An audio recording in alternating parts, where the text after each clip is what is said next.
And welcome back to our next episode of the Big Gay Overalls podcast. And this week I was struggling for a bit of inspiration what I was going to talk about. And then a gift from above arrived when JD had booked into my calendar to be on, because I've wanted to get JD on the podcast for ages. For those that don't know, the one and only JD Danner, co-host of the Rainbow Remix podcast, which was my first guest appearance on a podcast. So it's awesome to have you here and talk through your story a little bit today, my friend. I am so excited to be on the Big Gay Overalls podcast. It sounds impressive when you say it like that. It is impressive. I've been watching all that you're doing in such a short amount of time, and it is wildly impressing. So much so that I had to have a private session with you. Like, what are you doing? How are you doing this? tireless work that you do, and it's amazing. Thank you, my friend. And I feel, I don't know, it's really weird this year. This year it's only a month old. It feels like it's 6 months old. But in the last 6 or 8 months, I've probably never have so much creative output as what I've had since I started digging into this project. Like, there's always just things pinging out and going out and doing things. And yeah, it's been an interesting evolution. And, you know, I've been super fortunate to meet amazing people along the way, like yourself and Denise and, you know, other people who've been on the podcast. And I think that, you know, I just never get tired of sharing stories rather than just banging on about myself, but sharing the stories of the journeys people have been on to get to where they are today, which I think is really, you know, impressive. And the more comments and feedback I get that people hear something and go, oh, me too, or, you know, oh, I felt like that, and even you and I have talked about our journeys. They're the same but different, but you kind of can identify with different aspects and go, oh, well, if they did it, maybe I can do it too.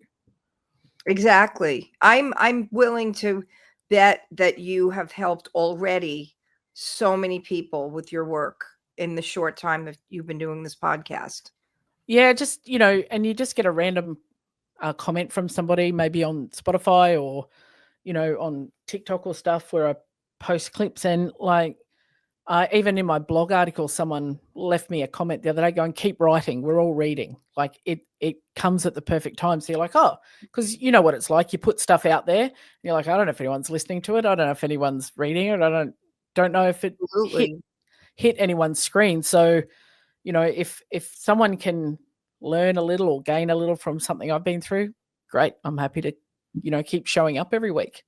That had to be an amazing feeling to get that message, because you do wonder if people, like with me, a lot of times it's with my original song. So I'll be out playing a show doing covers, and then I'll throw some originals in there.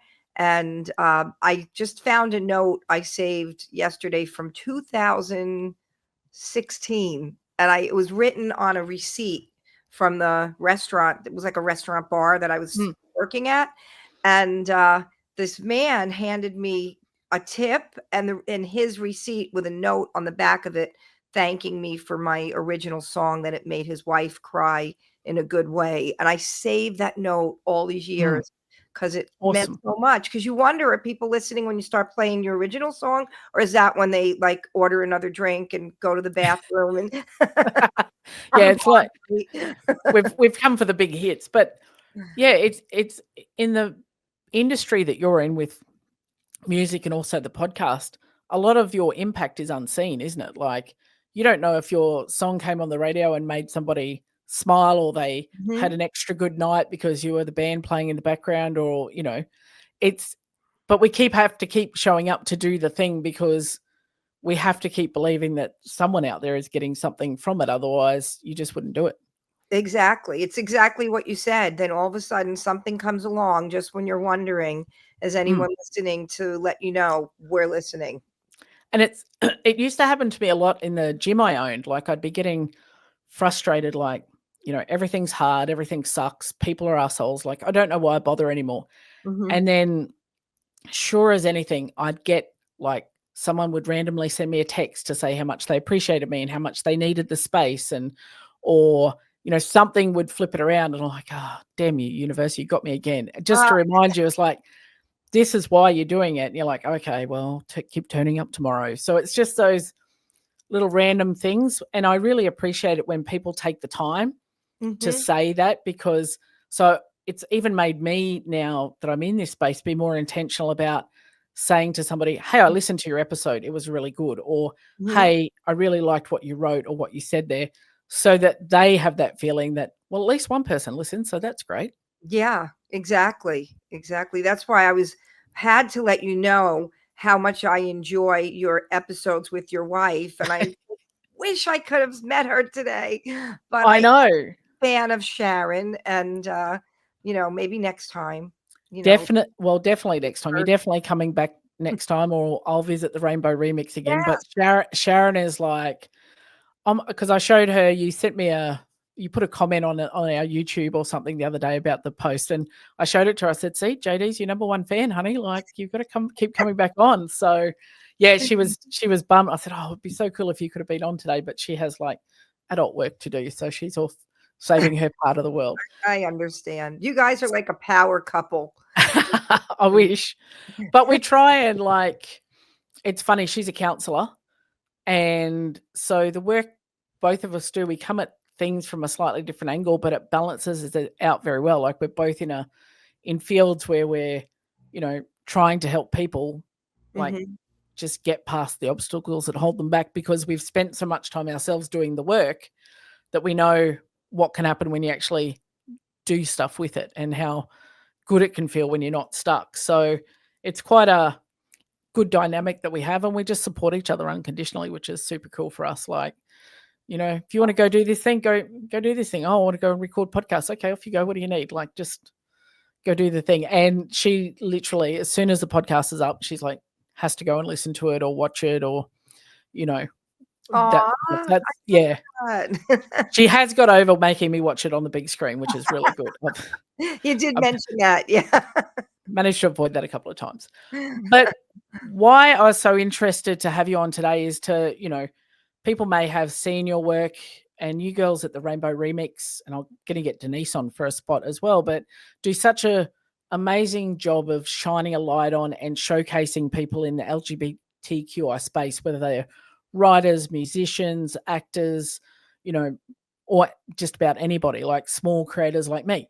And you create that space where people go, wow, somebody wanted to hear my story. But now today, to flip it around a bit, is like, let's hear JD's story, because I think it will be fascinating to dig into some of your journey about how you've evolved to, where you are now from, where you started. Well, thank you for your interest, and thank you for inviting me to share with you today, because I don't get the opportunity to share that part of my story with too many people. Usually I talk about why I write the songs and my music. So, but that was actually part of it too, because my first CD was really all about my wanting to come out, but I wasn't out yet. Because I grew up, like we talked about, traditionally, you believe that you grow up, you get married, you start a family. And I grew up in a very traditional Italian Catholic family, and that's what you did, right? So I just never realized, like, it's so odd to say, but of course, when I look back, I know it was always there. But, I guess I don't know what you do. You just look the other way, or you bury it or whatever, and you just move on. And just figuring that's not possible. And I get, now I just wish I was born in a later time, because it's not that way anymore, I don't think. No, on where you live, I guess, where you grow up. But yeah. But it is still that hindsight is a wonderful thing, and everything looks simpler in hindsight. But, I'm a big believer of, that we did the best we could with what we knew at the time. And exactly, it wasn't okay to be able to freely be yourself at that time. Like, you and I grew up in a time where, words were thrown around as slurs and derogatory and less than, and you had to hide away. It was all, gossip and innuendo and all this sort of, stuff. And when you're young and impressionable, you're like, well, I am not signing up for that. exactly. Like, I just want to fit in. And like, I'm also a big believer in that, because sometimes we can look at all of our life experience and go, oh, I wish I hadn't done that, or I wish I'd come out earlier, I wish I'd done this. But all of that stuff is a gift that lets us really make the most of the opportunities we have now. Like, I often say that Sharon and I wish we'd met 20 years earlier, so we had 20 more years of life. Mhm. But we both freely say that if we'd met at those versions of ourselves, we would have fucked it up royally. We would not be able to have what we have now, and it would have just been a burning disaster. So all of those lessons and resilience building and all of that experience got us to the point where we can truly make the most of what we've, the life we're creating now. Right. That's a really good point, because maybe by this point, if you start out when you're not really knowing who you are, by this time you're not together anymore, because everything falls apart. That's so true. And like for me, I did do the traditional. I got married. We got married at 19, had a house, lived 3 doors away from my mom and dad. Like everybody lived on the same street. Mhm. We all moved down to Florida from Long Island together, and it was me, my house, my sister's house, my other sister's house, and then my mom's house with my grandparents living in that house. So someone said to me once, a friend of mine, "You Italians are a very tribal people, aren't you?" It's kind of just what we did, that lasted about 5 years before we all went to our own neighborhoods. But it was just that in the initial moving down here, that's what we did. And I was probably about 32 when I really started to acknowledge, like, really focus, because when I think back, I know it was there that I liked girls when I was a little kid. Remember being like watching The Sound of Music and liking Julie Andrews, or being kind of attracted to her, watching the Mod Squad and thinking Peggy Lipton was, the one that I wanted to see on the show. And then there was my whole wanting to be a tennis pro and being obsessed with Billie Jean King. So it was like it was there. I just didn't acknowledge it enough. And in the early part of my marriage, I was trying to have a baby. So I was so distracted with the whole infertility crisis I went through, because I had endometriosis, like really severely, that was my focus. So I was very just focused on that. Then I decided at 28 years old, first of all, I was an accountant. I have to say that so I became an accountant. I got married. I lived down the street from my parents and my sisters. For fun, I joined the bowling team at the bank that I worked at. So that was like my life. And there was always something in me like that I wanted to do something else, like something cooler. I remember that. And but I was just, now I'm in life, right? So the next thing is you have a baby. So I couldn't. So that was the thing I was really trying to do. So that was my focus. And I didn't think about anything else. At 28 years old, the doctor told me, "You are probably not going to be able to have a child. It's not impossible, but it's not probable. I don't want to see you go into debt," because back then IVF and all of those treatments were not covered by any insurance. And it was like $50,000 a try for the IVF, 5,000 for other things. So, and I went through surgeries just because of the endometriosis, whether or not I wanted to have children, and then follow-up procedures for the infertility. And I had it. By 28 years old, I had gained 40 pounds from the medicines I was on. I had like 3 or 4 surgeries, and I was miserable because I felt like a freak that I could not. Everyone I knew was having babies by accident. My sister during the time that and she was afraid to tell me every time she was pregnant. So, so we were still married, we were still together, but I needed to do, when the doctor gave me that news, he said, "You're young enough that you can come back 10 years from now and we'll be better at what we do. That may be possible down the road." So I remember the only question I asked him was, can I go on a diet now to lose this 40 pounds? Because they kept telling me, don't go on a diet. It's going to mess up your hormones, whatever we're trying to fix. So now I'm left with, what am I going to do to feel better? Because I was just completely broken at that point. And I decided I wanted to play music. That was the one thing that made me feel happy. And I went and signed up for vocal lessons. That's where I got the JD. My mama did not name me JD. My first name is Jeanette. And so I go I signed up for vocal lessons, and I wanted to sing country music because country was really mainstream at that point.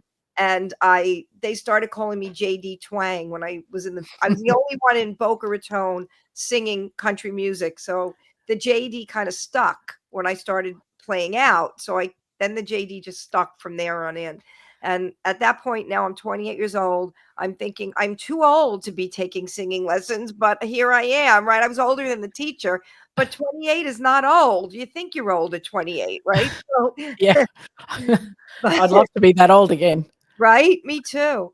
So that's where the journey started, playing music. And in that journey, I started to really discover myself in wanting to write my own songs.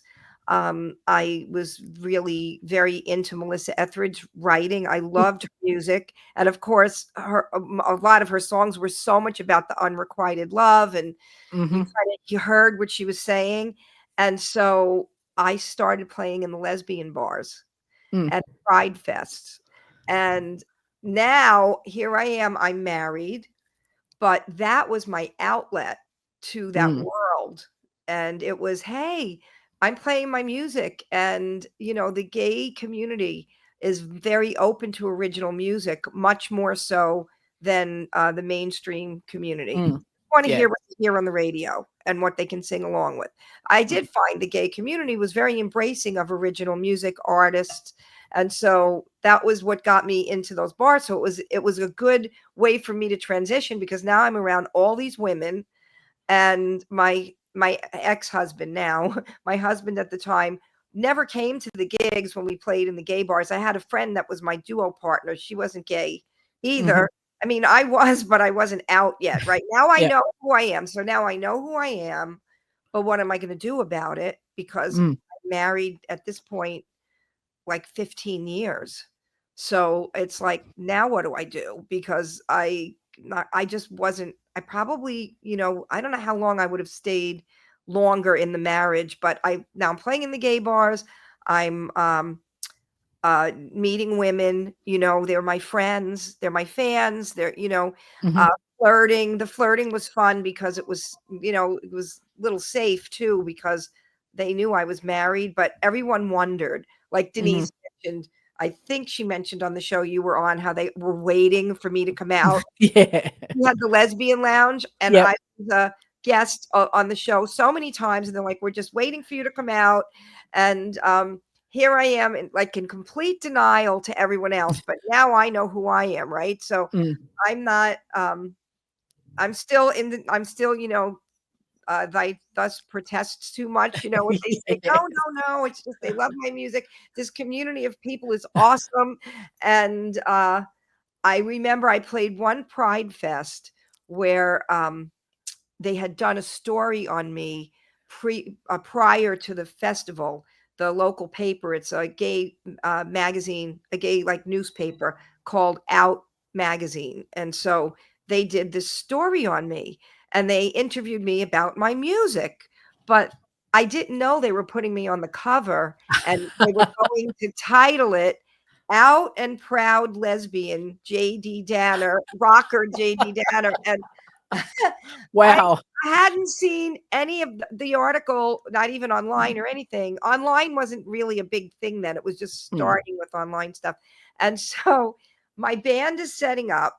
My niece and my nephew are there with me. And I'm looking for the paper because I want to see the article, right? So I'm like, you guys set up. I'm going to go look for the paper. I can't find a copy of it anywhere. I walk back to the stage, and every one of them have the thing opened with front page saying out and proud rocker lesbian JD Danner speaks with us today. Wow. And my niece was, and they're all looking at me like, are you going to tell us something today? My niece tells me, I was so sure you were going to get on that stage and come out in front of everybody at that Pride Fest. But, here I am. I'm still married. So, I can't do that. Right. Yep. And so I'm Wow. like, oh my God, what made them think that? Like so I went along. So I write this music. All of my feelings, Lisa, went into my songs. So when you listen to my first album, my first 2 albums, you could really hear that angst, that desire. In fact, I have a song I wrote called White Picket Fences, which I've been meaning to send you because I Wow. think Okay. you'll relate to it also because it's about this married woman that everyone thinks has this perfect life, but she's got these feelings inside of her that no one understands. And I'm going to send it to you. I just started actually playing that one out again, but so now all of these feelings went into this music, and of course, all the lesbian bars I work at, they all know, right? And one of the women said to me, I listened to your album, and your music is very lesbianic. And I'm like, what's the word? And I'm thinking, oh my God, they know. Like people know, right? So. But still, like, I didn't know what I was going to do with this. When I went to Nashville then and I started writing, I was away from home a lot because I was traveling now and I performed for the troops and I was traveling to different bases. So I was away a lot, giving my now ex-husband a lot of free time. And we were we really good friends, but at that point, the marriage, we hadn't been intimate in years. And we still loved each other. We were good friends, but there was really no sex life. And I know that's really odd for people who are only in their 30s and early 40s for that to not be. So I always wondered, like, I was like, I guess I was okay with it because my energy for that went into my music. And that's where I released that. So I never really thought about what he was doing, but then I found out because I was traveling to Nashville quite a bit. I was playing like twice a month in this little cafe it was a coffee house called Lesbians. What a great name. Isn't it a great name? It was a great name. It was owned by 2 women, a married couple. And so I start getting emails and messages on MySpace. Now MySpace is out, right? From this girl named Rachel, who was my fan. She said, I'm a 28-year-old bisexual woman. Love your music. I saw you at Lesbians. And I'm like, really? Because the place was the size of my living room, right? And I'm like, she was saying she kept seeing me there. And I'm like, where were you? Like, I'm asking everyone, do you know this girl named Rachel? And no one knew this 28-year-old girl named Rachel. And I'm like, that's really weird. And when I played there, my niece would come and sing. Sometimes my husband would be there. And she knew them. And she would say, oh, I saw your husband there and your niece. And I'm thinking, well, gosh, why didn't you come and say hello to me? I want to put a face to her because here's what was creepy. Her MySpace had no picture. And I was her only friend. So right away that I knew I was not dealing with a stable person, and when she typed to me, she would write everything that like like the capital letters were small, lowercase, and the uppercase were smaller case. So it was like weird to look at. And she was starting to get very personal with me. And she was telling me, I don't have any friends. I hate my job. I'm so miserable, but you're living your dream.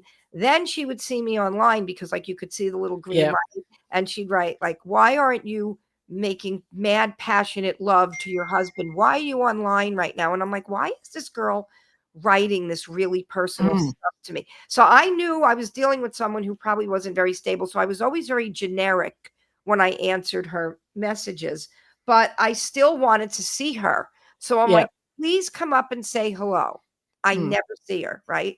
So one night I'm playing at Lesbians and I leave. My ex-husband was away on a trip in New Jersey visiting his family.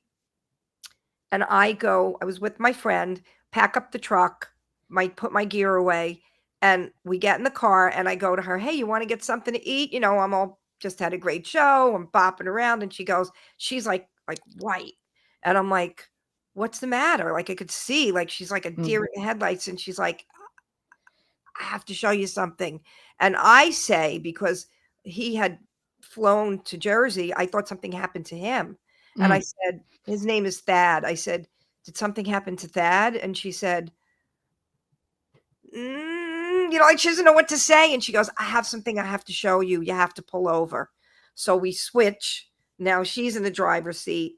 And it was a manila envelope with pictures of him with this other woman. Wow. There's a note on the front of it. It said pictures for JD on the outside of the manila envelope. And she had left it on the back of my truck. My friend went out first and she got it before me. So she didn't know what to do with this information, but she figured she should show me, He had to show me. I've had people say, "Why'd she show you that?" Like, I would have been, if she didn't show me that, I know anyway, if she didn't show me that the other woman would have figured out another way for me to find out, because she was the one that put those pictures on my truck. But yeah, here's wow. the twist. That there's a note saying, "This is from Rachel, my fan. I was on Photo Bucket, and because I know who your husband is, I saw pictures of him with this other woman that was in an unprotected album. Like there was no password on it.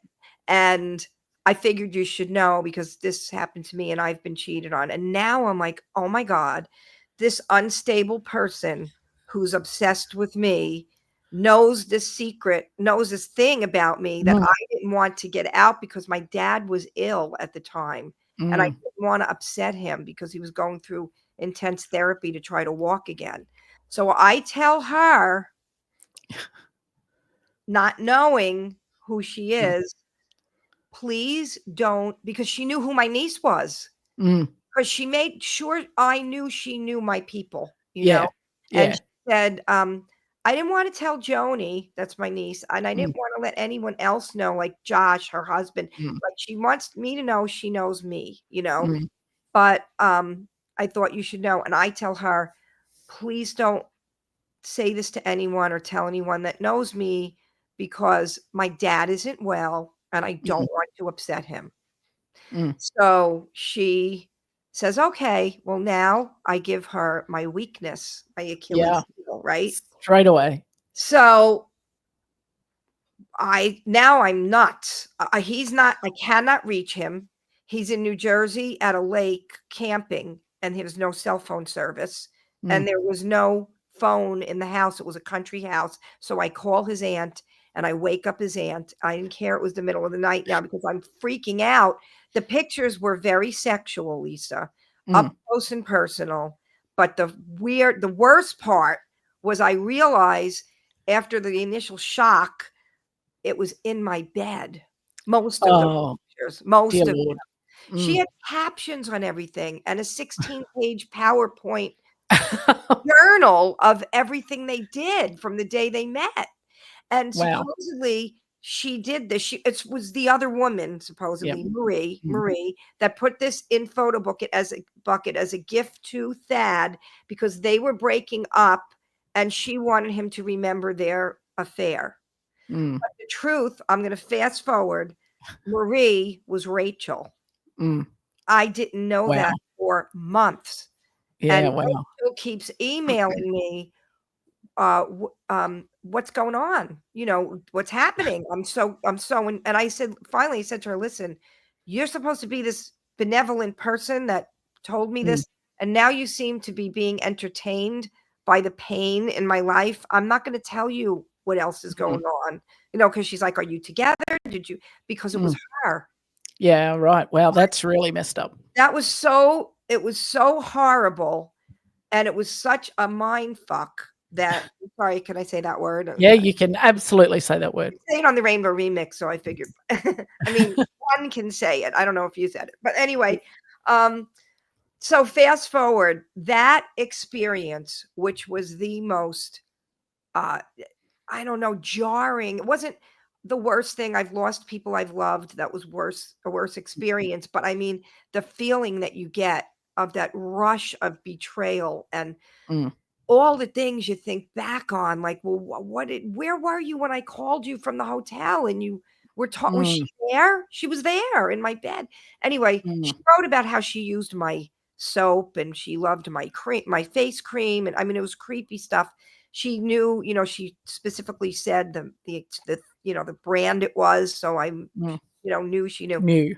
But if I hadn't gone through that, my marriage, I don't know if it would have ever broken up. Like that was that's when I left.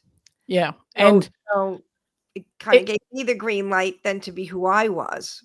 And, sometimes the universe, and as much as that's just completely next level psychotic, what happened to you, but the universe will always try and put us to where we're meant to be.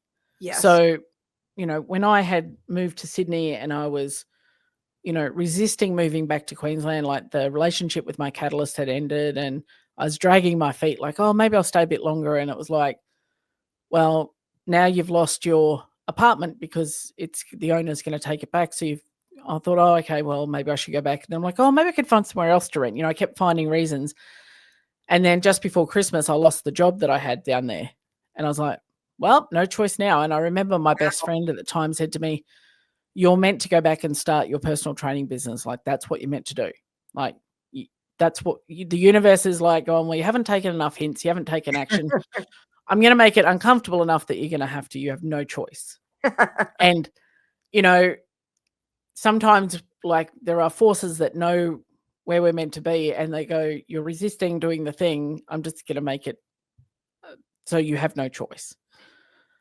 And I mean, I don't think it needs to be as dramatic and as traumatic as your experience, but sometimes we do need that metaphorical smack to the head to go, I need to move from this, because if we're comfortable, we will always stay. And we can, as humans, we can endure a fair amount of discomfort and stay in situations that don't serve us anymore, just because the thought of the next step or the next thing is way too scary or seems more uncomfortable. So we just keep suffering along and doing the thing. Absolutely. That's what hit home to me that you said on one of your other podcasts when you were talking about living authentically, that you will stay because it's scarier to leave, even though you're not happy where you are. Yeah. And absolutely. That's like, I think everyone who's been in our situation where you're living one life and you know that you want more and you know you want something different, but because like potentially you haven't even seen someone else do it, so you have no idea what it looks like even how to go about it. And when I'm working with clients, one of the things I say is, we will stay until the discomfort of change is less than the discomfort of staying put. We won't make that change. Right. And then all of a sudden it's like, this is just like, for me, like a bit like you, I would have stayed there, just going through the motions, doing the thing, life would go on. But the discomfort of not seeing what a life with Sharon would look like was way more painful to me than staying stuck where I was. So I had to make I was literally compelled. Yeah. Like Sharon and I had spent time together, and then I'd helped her move down, and then I'd spent like a couple of nights there, and then I went back to my, my marital home. I was literally there for one night and I was like, I cannot be here. Like, I don't want to be here. And it was such a compelling thing. I was like, the next day I was like, yeah, I need some time out. I've got to work some things out. I'm just going to move out, because I was just like, just that one night, I was like, I just can't be in this space. And it was an amazing, compelling that, okay, now the step is less scary than, I don't know what it's going to be, but it's still that hard step. And I think when we're with people who are good people, like, my ex-husband is a good person. We're still, best of friends and never did anything wrong. It makes it easy to just stay there because it's comfortable. It's like, one of the things I wrestled with was, who am I to turn everyone's life upside down? And, a lot of people get to that, like, feel like it's selfish, or, everyone likes me this way and now I'm going to be this way. And we sacrifice our own sense of self to just not disrupt the boat. Because, like you said, we're taught from when we're young, stay between the lines, don't disrupt. Do the things that you're told to do. Like, okay, we're all moving down to Florida. Okay, we're going to live on the same street. We're all going to do the thing. Like, okay, because that's what we do. Yeah, exactly. And I didn't even like Florida. I wasn't even happy living in Florida, but that's what you do. That's what you did, and yeah. And I think for you though, the exploration into the music you're right in what you say, like your writing gave you an outlet. So you could talk about feelings that you couldn't, like, sit down and talk to somebody about as you're having coffee. It's like, oh, it's just being creative. You can interpret it any way you want. Exactly. But that was kind of from my perspective, your first step of starting to create your identity. Like, the JD moniker was born, which kind of gave you something separate than, Jeanette, the girl we've known, and this is how I've lived my life, to this is JD. This is somebody I can grow into, kind of deal. Yeah, that's interesting. You're right. That's a very interesting perspective. I probably, I say I was like blasted out of the closet. I wasn't. You didn't ease your way out. Because I kind of, a couple of things happened where I had a hint that something was going on, that he was fooling around. But you look the other way, and I asked him about it, and he gave me some ridiculous excuse, and I believed it because I wanted to. And that's another thing that you said that's so true. The universe is not going to let you keep looking the other way for very long. And I've seen that with other friends of mine, not that they ended up switching teams, but their husbands were cheating. They didn't want to know. They didn't want to look, and it hit him in the face anyway, in a different way. So it's like that's just that particular thing. But in general, I think you're right. If you're meant to know something, it's going to just slap you in the face with it. And that's what happened with me. I looked away. I just kept going away and playing music, and my mom, being traditional, would tell me, you're leaving him alone too much. You should take him with you. And I'm like, but I'm going to make music. He's not going to come with me and whatever. And I would check in with him every once in a while and say, are you okay with me being gone again? And he's like, I believe, and he really does and still does believe in me, but he's like, I make my own fun. Don't worry about it. And then I realized, okay, he really was making his own fun. And somehow it's the funniest thing. Time. Isn't it? It is the funniest thing how when you are, like, just putting everything into neat compartments, that you can make it work. Like, you put Band-Aids and sticky tape over this thing to cobble it into a life, and you're like, but it looks really good. But the slightest, like, storm, it's all just going to fall down. But you think, no, this is the facade that's there. Like, this is what we do. Exactly. And when I saw those pictures, the first words out of my mouth were, this is my fault, because I was away all the time. And because I was just running away because I couldn't be who I was where I was living, my home, but I could go and play somewhere and be on that stage and sing the songs I wrote about who I really am. And so I blamed myself in the beginning for that part of it. But I was also extremely angry and felt betrayed with him because he took her into our home. Yeah. And into our bed. That was the part I really a line. Get past. And so, but at the end of the day, like initially I didn't think, oh, this is awesome. Now I get to leave and it's not my fault and I can go and be gay. I didn't think that right away. I was hurt. I was angry. I was pissed off. There were so many holes in the walls of my house because I would throw things at them. And in fact, I had when he moved out, and then I had my nephew's friends had a handyman business, and they came and they were painting and changing some stuff because I stayed. I didn't really want to stay, but I stayed in the house for a while for financial reasons. And they said to my nephew, "Your aunt has an awful lot of holes in her wall." I was like, it was either that or in his head, and I would well in prison, so I had to just put the hole in the wall. But too, that's all like years of repressed stuff. Like not only like the anger and the hurt from what he'd done, but also, you know, all the stuff that you'd held in about you. It's that release of like just letting things fly. Like I'm sure the holes in the wall were a combination of all of those things, not just, you know, it's easy to say, yeah, it's because I was pissed about this, but it's all this other stuff is like, wow, I've hidden away all this stuff of me for all this time. I could have been living a completely different life now, you know? Oh my God, you are so like perceptive. That is so true, because I said that to him, because of course now that this was out, everyone, people that knew me, it wasn't the first time, but no one ever told me. And I found out that friends of mine knew he fooled around on me with other people, only he just never got caught. Yeah, So okay. I actually said that to him, Lisa. I said, but I still wasn't out. I did not come out yet, right? But I said to him, all of these years, I wasn't happy either. And you were out doing what you wanted to do. Like, and in my mind, I was thinking I could have been living who I wanted to be A so long much time ago. sooner. Yeah. Yeah.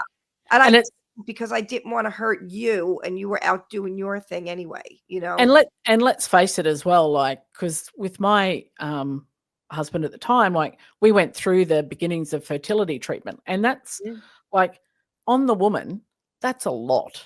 Like, It you know, is. we're getting poked and jabbed, and you know, they just get to read a fun magazine and put it in a cup, and that's their contribution to the process. Exactly. And I remember saying to him at the time, like he just had to take some multivitamins and stop drinking like Diet Coke. And Yeah. like I was having blood tests and I had to have internal ultrasounds, the whole shebang. Yeah. And I'm like, and after a week, like he hadn't taken any of the multivitamin and was still doing the thing. I said, well, if you're not going to bother to do the tiny little thing, why the fuck am I putting myself Exactly. through all of this? And, you know, through that process, I protected him a lot because I would say to people, oh, it's me. Like it was a combination, but, you know, the largest thing was his swimmers. And I was like, well, no, it's me. I can't because, you know, my weight and everything else. But then you just get to the point like if you can't even put in a tiny bit of effort and you had put yourself through so much, but he was out, you know, plowing some other fields for want of a better term, like you went through a lot at that point for something that was important. Exactly. You know, I had that exact we have like it's so funny. We have so many similarities. It was him also. But I didn't want to make anyone think anything because people Yes. look at it differently when it's the man, you know? Oh, And 100%. It's very emasculating for them and yes. stuff. Yeah. And like I was, oh no, it's me. Yeah. Even though like, yeah, I was like, well, oh no, I'll just say it's me because then it's easier for them to go, oh, it's the woman, it's Exactly. no drama. So Although in it's my case, it was more me than him, yeah, but it was him too. So yeah, it's why it was so not probable, you know, yeah. given all the factors. But yeah. I think it, and you know, it gets to a point like when you're navigating, like I wanted a child, but like I felt like at that point I'd already had my catalyst relationship, so I knew Oh. who I was, but I was like, well, maybe this will just make everything, you know, better. It'll fix everything. And I think like me not being able to, or us not being able to have children served a greater purpose in that if I'd had a child, I would have stayed there. I would never have explored further, never Right. had, I would have done the, like, this is what you do when you're a mother and stuff. So again, that's that universe thing. It's like, well, I'm not going to give you what you want because that's not going to serve you. And when something that you think that you want so badly, it's actually going to be more painful to you. You just don't, that's not your path. I think Exactly. we get protected from things, even though at the time it's hard and it's a bitter pill to swallow. But Yeah. then when with that hindsight, you look back and go, oh, well, that was actually probably a good thing. Yeah, same with me. I thought that if I had had a child, I would have never pursued my music the way I did. I wouldn't be singing in bars at night and 3, 4 times a week. And that would have never led me to play in the lesbian bars where I found out who I, was, or I Yep. really always kind of knew, but never like, acknowledged it like I finally did. So yeah, that's absolutely true. I mean, I that did cross my mind later on, but it's hindsight. Like you said, you don't realize it at the time. And we're just doing the best, like I said at the start, like you do the best you can with what you know at that point in time. So, you went through this big traumatic moment in life, and then how did you then decide to start, well, I'm just going to be me now, and this is what me looks like? Well, I had a group of friends that used to follow me. And there was one girl in the group that kind of liked me, and we kind of flirted with each other. But Mm, because I was married and, she was respectful of that, we were mm, always just friends. But her friends used to tease her all the time. Oh, mm, we're going to put you two next to each other. And we're going to, and it was like that kind of thing. Right. So after, I told them, like I told my friends first. I was very careful who I told about what happened with the cheating because I mm, didn't want my family to know because of my dad being not well. mm. So I didn't tell my family for 2.5 years, by the way, Wow. because we stayed in the same dwelling only for financial reasons because Hmm. the real estate market wasn't great. We own a business together. And by the way, I'm friends with him too still. I mean, there Mm. was a period where I was still throwing things at him. And calm down. I stayed in the business the whole time because I wanted to pursue my music, and the only way for me to do that was to have my own business, because if I went Mm, and got a job as an accountant, I would not be able to be playing in the bars at night, and mm, going away and traveling to Nashville. So I stayed, and as time went on and things, it took time for us to mm. become friends again. But he's Yep, got a wife now, and I actually like her. We're friends. Like, we're all yep, fine. We're all okay because he yep. is a good person. And I ended up saying to people, um, he's a good person. He did a really shitty thing, Mm, the cheating, but to bring her in the home, to me, that was the worst part of all of it. yep, Bring her in my bed. But, you know, he he's a good person. And my girlfriend now loves him, like they're friends, and mm, everybody's fine. Like, it's yep. sometimes it's the oddest group of people, whether it's her parents. This weekend, it was her parents, his wife and his wife's cousin, and him all coming to my show. So, it was just, it's kind of nice that that could happen, Yeah, but it takes time. In my yeah, opinion, it took time for that to it happen. does. And you know, like we are friends, Sheridan and I are friends, and like he's just started seeing somebody maybe about 6 months ago now. And so, we had Christmas lunch, him and her, my mum, me and Sharon. Like, was weird. And like I was like, because Sharon's like, do you feel a particular way about it? I went, well, I don't feel like I have the right to because I'm already remarried and seeing you. And like, I don't Yeah, get to be weird that he's seeing somebody, even though I did right. have that moment of, it's a bit Yeah, weird. Like, this is yeah, weird. But, you know, if he's found somebody and he's happy, like, because that's what I said to him when I came out to him and said, you deserve to be happy and I'm not the person to do that for mhm, you. mhm, And so this is the best thing that could happen for both of us, essentially. yeah, And yeah, as much as yours was traumatic and, you know, a big catastrophe almost at the time, like it's probably been the best thing that happened for both of you down the yes, road. yes, that's absolutely true.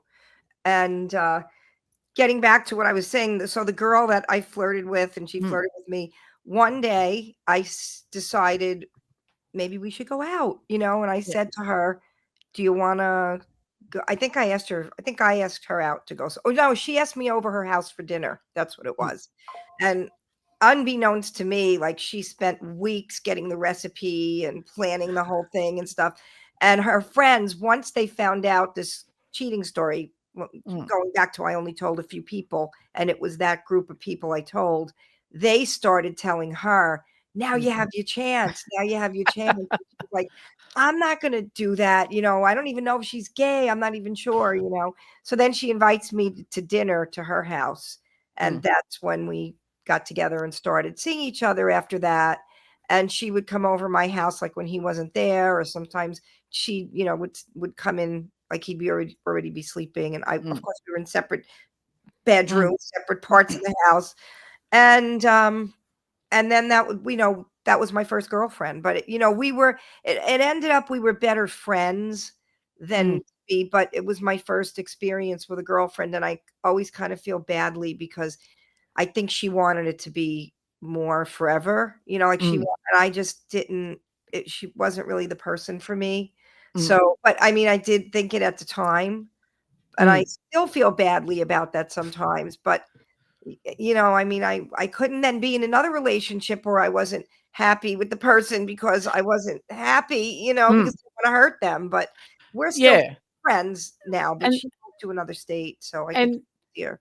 You have to, like, I was just talking about this with somebody today, is like every relationship or experience you have lets you grow a little bit in what you're prepared to accept or not accept. And, oh, well, actually, the first boyfriend I had, and then once we broke up, all these friends were saying to me, oh, you were this sort of a person when you're with him and you lost your identity. And I didn't see any of that stuff happening. And then when I sat and thought about it, I went, actually, yeah, I did. And I'm like, okay, well, next time round, I don't want this. I don't want this. I don't like this. And so you could put on layers of right.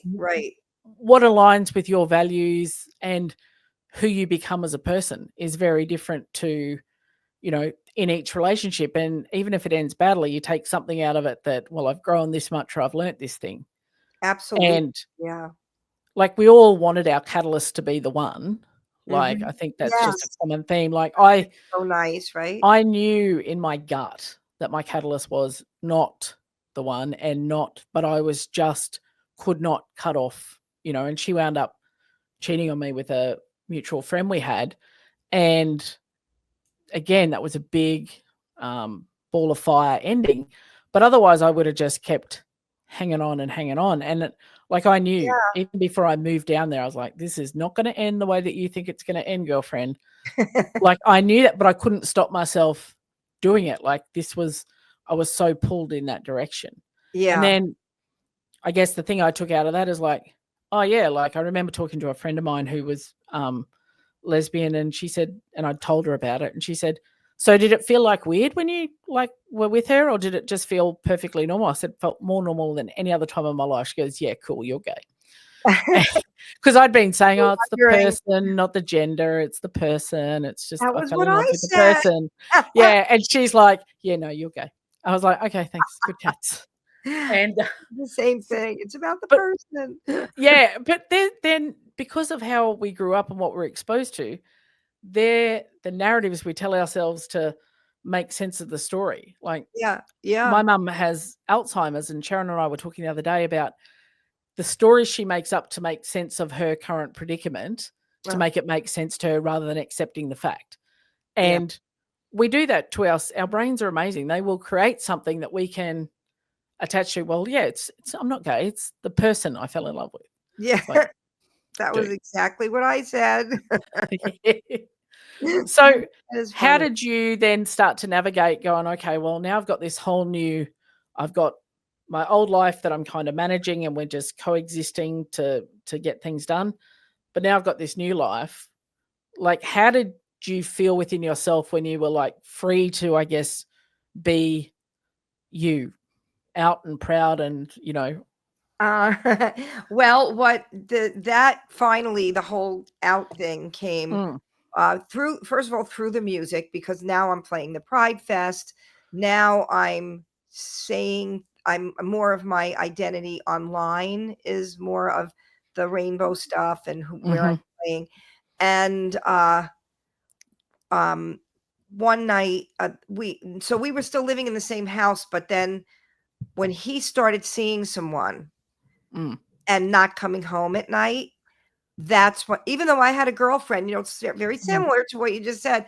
Even though I had a girlfriend and I did not want to be back with him, it still made me feel uncomfortable.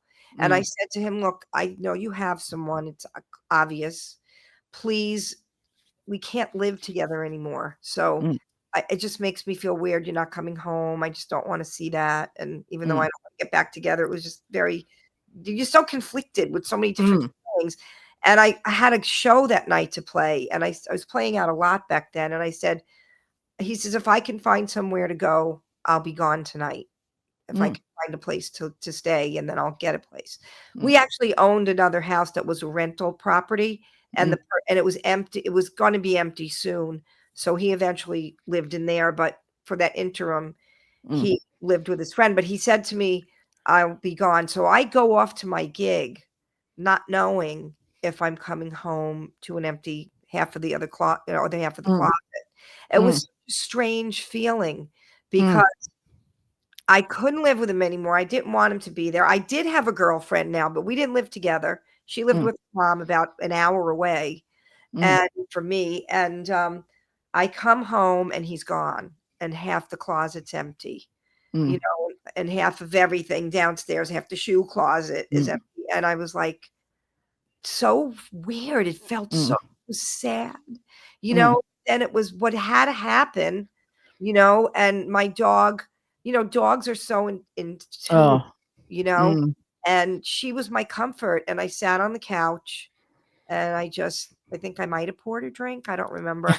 And she just came and sat with me, and I slept on the couch with the dog that night. Like, it was just so weird because it was something that needed to happen. It was something I asked for. But when it happens, halfway dreaded on the way home because I didn't know. And seeing the empty half of the closet, we were married 25 years.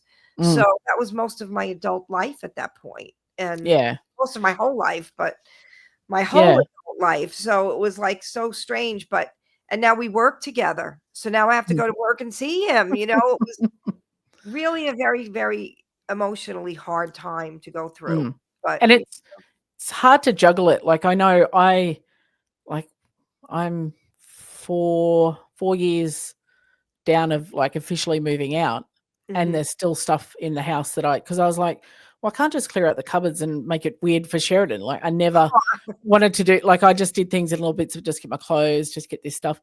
And the tricky thing for me is, like, my mum still lives in the house with him, which is that's an interesting time. Great. And like, he puts on the whiteboard what his shift is, and like if he needs dinner, because she makes the meals and stuff. And I know, because he said to me, oh, if I put away, just away, not home for dinner, I know he's out with the girlfriend at that time. And it's like, do I really need to know that? But I do need to know that so I can make sure that mum buys food. But it's there staring me at the face, away. And I'm like, oh, well, I know what away means, because if he's up doing stuff with his mother, he'll put like the location. So I know all work shifts. I'm like, oh, I don't know how that makes me feel. And so then that was a catalyst for Sharon to say, you need to clear your shit out. Like, because someone else is coming in the house. It's just weird. Like, it'll be weird for him. It's like, oh yeah, that's my ex-wife's book collection and this and that. So over a couple of weekends, we cleaned like 90% out. But even then I was like, and we've still got, there's a giant timber blanket box there that's full of all my wedding shoes and my tiara and hen stuff. And I'm like, got to go through that at some point. But that's in his bedroom. And I'm like, well, I don't go in there now. That's not my bedroom anymore. That's, yeah. And it's just like, one day if I come to pick up my mum to go shopping, in my brain is like, is there going to be somebody else in the house when I open the door? Like, and I don't want to know if they are. Like, don't give me a heads up about that. That's cool. But, and for me, because I moved out of the home, like, I had to leave my dog behind. I was very attached to him and my mother, and it was hard for me for weeks. Every time I went back, I'd feel guilty. And now we're in a bit of a routine with it, and it's fine. But it's just like, she knew that mum wasn't there all the time. So I guess it was the reverse. Like, he would not really notice all my stuff going, but like, I could tell that the dog noticed that I wasn't doing the thing. It was like, oh, it's just, and you're right what you said. There's so many conflicting emotions just coming at you. It's like, how do I even keep my head above water and just move forward? Yeah, it's very hard to sort them out, and it's hard for other people to understand that. You know, because people would be like, "Oh, you should be so happy he was gone." You know, "Oh, you had all the extra room in the closet," but it's just, yeah, can't explain it. It's too many feelings, too many levels of depths of feelings that come into play. But And it's history. It's your life. Like, I was married for 17 odd years. Like, that's not a small chunk of my life. Like, exactly, and there's just so many dates, and every time I went to like talk to him about coming out, I was like, oh, well, now it's the anniversary of the first time we met. Oh, now it's Valentine's Day. Now it's his birthday. Oh, until eventually one day I was like, I didn't even know I was going to do it. I just did it. yeah, And even though our wedding anniversary was sort of coming up, so it's like, there's never going to be a time, but there was always something in the calendar was like, oh, I can't do it now. yeah, I can't do it yeah. here. And trying to make it easy for everyone else except ourselves.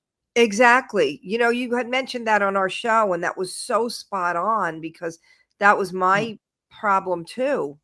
And that was really my problem when I was wanting to break up with the first girlfriend, that I didn't want to hurt her, but I wasn't happy anymore. And I had met somebody else who I was like really crazy about because we both played music together. And I knew I needed out of that relationship to get into the next one. I'm not really that kind of person, but I didn't want to hurt her. So it was the same thing. It was like Valentine's, and well, you can't do it now. Oh, it's the birthday. Oh, Christmas. Like, you're right. There's always something. So you have to just pick the day and make it happen. And And it's just do it. difficult. So you've lived like an amazing life of experience, like through, it's got you up to this point where you've got, a good friendship with your ex-husband and your business and your career and your relationship that you have now. A lot of people who I suspect listen to this are still in that questioning, like, am I really gay? How would it make it work? Like, how do I navigate this? What about work? What about this? Like, from the wealth of experience that you've had in things you've had to navigate, if you were sitting down talking to the younger version of JD that was just setting foot on, the chaos had just started to unfold, what are some of the key things that you would want to tell her that she could carry forward through the journey? I wish that I had lived my truth a lot earlier. Like, I would say to my younger self to live your truth, your authenticity, and not to worry so much about what everyone else, because they just come around. Things fall into place. You know, even friends of mine that I thought would be angry with me, not because I turned out that I was gay, was the fact that I didn't tell them. And we were so close for so long. Like, how could you not tell me that, like, why didn't you share that with me? And I was so afraid to say it. And then when I did, like, I think I mentioned that on the show when you were on our show, we talked a little bit about my experience. And my really good friend, in fact, she was just here this weekend. We played a show together. She was like, "What is wrong with you?" I was going through the breakup with the second girlfriend, and I was like completely heartbroken. And that's when I really, like, totally came out to whoever might not still know. And I said to her, I told her, and she's like, "Oh my God." She gave me the biggest hug and she goes, "I thought you were going to tell me you were sick. You were Yes. crying. I'm so happy. It's just that you're gay." Here I was Yeah. worried she was going to be mad that I didn't tell her. That's what I thought she was going to be mad at. Not that I was gay, that I didn't tell her. So, yeah, I guess I would tell myself exactly what you're teaching people, to be authentic and live your truth, because ultimately you have to be happy inside, and people will come around, and the people that don't come around probably shouldn't be there anyway, because they're not Yeah. accept other things about you anyway. So yeah, that's what I And would say. it's a one of the coaching things, I guess, I do with people. It's their authenticity blueprint, which is about setting up a foundation for taking the next step in claiming your authenticity. Not necessarily about coming out, but it can help with that in regard to, okay, who do I need in my support network that's going to help me when this actually happens, when I pull the trigger? Like your friend who was so happy for you, it's like, those are people, if you knew that she was in your corner earlier, you would have, that support would have been helpful. Yes. And, Yes. it's like, okay, who's my in case of emergency break glass that I need to reach out to say, hey, I'm in a spiral on this. Like, who's going to remind me of my values and my why and why am I doing this? And you set up this whole system that you're like, okay, well, when I decide to step forward in the next phase, whatever that is for you, you already, like you and I kind of just ran into the dark and going, well, we're in it now. We're just going to make it work. But when I look back at my journey retrospectively, it's like, okay, what tools do I wish that I had? If I had a short list of people on my phone that I know, yeah, I can talk to JD, Denise, Jen, these are my people. And Yes. they're going to be the first people I tell about where I'm at and what I'm at. And they can be my little cheer squad to say, have you told him yet? Have you told him yet? Like they can, rather than me just Yes. keeping so much inside or having a very, very tiny circle. Interesting that you say that because Denise was her circle, Denise and Donna from the Lesbian Lounge and the girl that was their producer, their engineer. They were the people I was telling. And in fact, they did do the exclusive when Denise mentioned I came out. I promised them I'd do it on their show. It was kind of not as big as it was because Denise had moved to England already, so they weren't doing as often as they were before. But I did. It was still a big deal. It just wasn't as often that they did the show. And they came to my new place, and we did sat around the kitchen table kind of thing, and we did the coming out thing. But yes, that's exactly the kind of people you need. Yeah, and I guess that's something that I struggle with is like, what if everybody turns away from me? And like logically that that's not going to happen, but it's really hard to feel like that it's going to be better than what you think. So here's the worst case scenario. Here's the best case scenario. What's something in the middle that I can live with? What's kind of, the best worst case? And like I was actually just talking to Sharon about this on the weekend because it yourself. To some degree, you've got to come out every day. Yeah. In some way.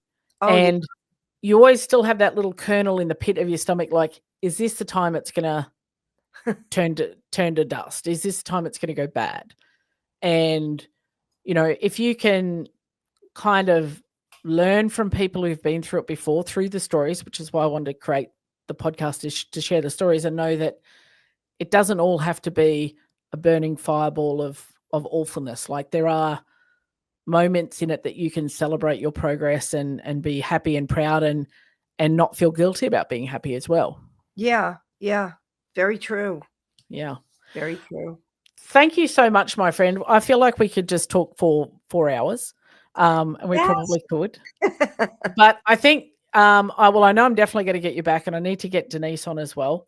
But I have really loved digging into your story today and actually finding out a whole heap more about, the JD story. And I think that I'm a huge fan of what you do and, the way that you just hold yourself and the work that you guys do over at Rainbow Remix. So I really appreciate you coming on here and just being so open and vulnerable with your story today. I'm super, super grateful. Oh, well, thank you so much. I so much appreciate you having me on to tell my story and share my story because I think the work you're doing is amazing. I'm sure you're helping so many people already. There's so many more people that you will be helping because you are so really insightful, impressively insightful. And I actually got to see that more today being on the show because I do watch all of your podcasts. And especially the ones with Sharon, but no, I do watch all of them. And I always really get a lot about what you had to say, but it was just interesting today because it was my story and it was just, that's it. That's it. Yeah. So, yeah. And that's the awesome thing about just sitting and talking about the stories is like having someone who's one step removed from your story, they can see things a little bit clearer than you are, and you're stuck in the washing machine of emotions and stuff. And it's like someone else can stand out. So I go, yeah, it looks really good. Like you do it, you're crushing it. It's like, oh, okay, cool. Thanks. Yeah, you totally are. Absolutely. Yeah. So yeah, we have to have you back at the Rainbow Remix and anytime. I really enjoyed tonight. Thank you so much for having me. Anytime. Thank you, my friend. Thank you.